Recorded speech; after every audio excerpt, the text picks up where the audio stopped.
So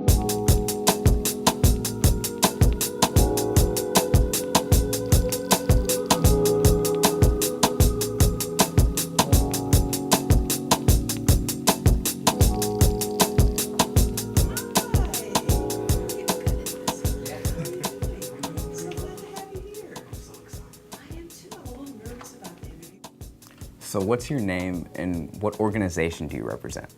I am Eva Paterson. I'm president and co-founder of the Equal Justice Society. What does the Equal Justice Society do? Well, we look at society and we see that racism is still alive and well, unfortunately. And we're lawyers, and so we're trying to figure out how to use the law in a way to have better outcomes for people of color. After the Civil War was won, something called the 14th Amendment to the Constitution was passed. It basically said that there has to be equality, that you can't be treated poorly because you're Latino or a woman or Asian American. Everybody has to be treated equally.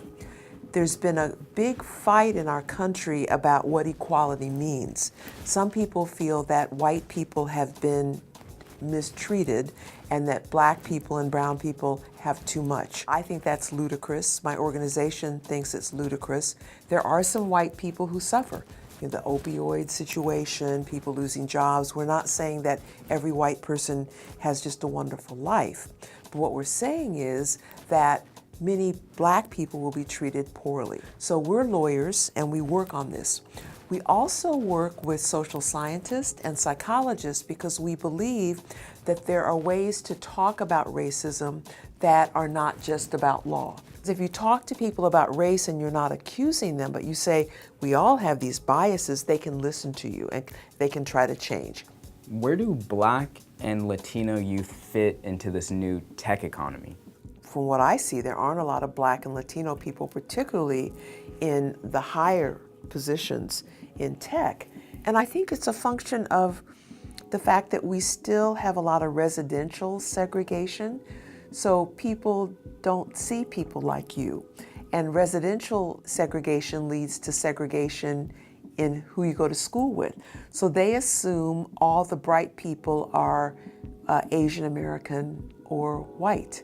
And they buy into negative stereotypes about our lack of intellectual capacity, which is just wrong. We've started to take a look at structural bias and structural racism, bad schools, not inadequate resources in poor Black and brown communities.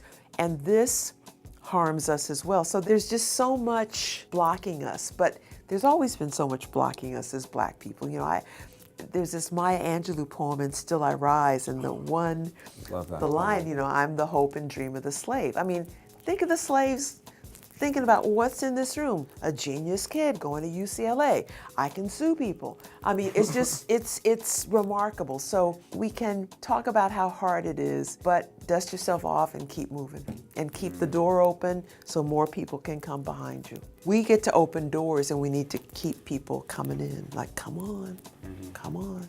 What can people from my generation do to help your folks? This is me speaking from my point of view, so I'm not speaking for everyone of my generation, but I think we're lost in the fact that we don't know your stories.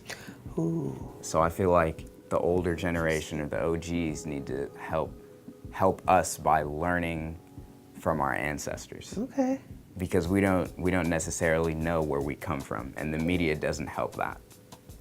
So the more stories you all tell, the smarter we become and the smarter choices that we make. So. Well, is there any way you could get some of your friends together and I could get some of my friends together and we could do it around a meal and just talk? Yeah, if you came to the Hidden Genius Project and spoke, that'd sure. be I'd love it. fantastic. Okay. And I could bring other people with me, like some Black men too. I think that'd be good. Oh yeah, we do. We have a lot of visitors come in and speak, so that would be. Oh, I'd love it.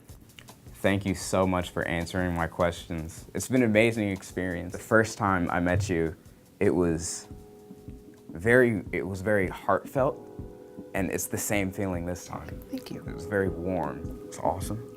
That's very sweet. Thank you.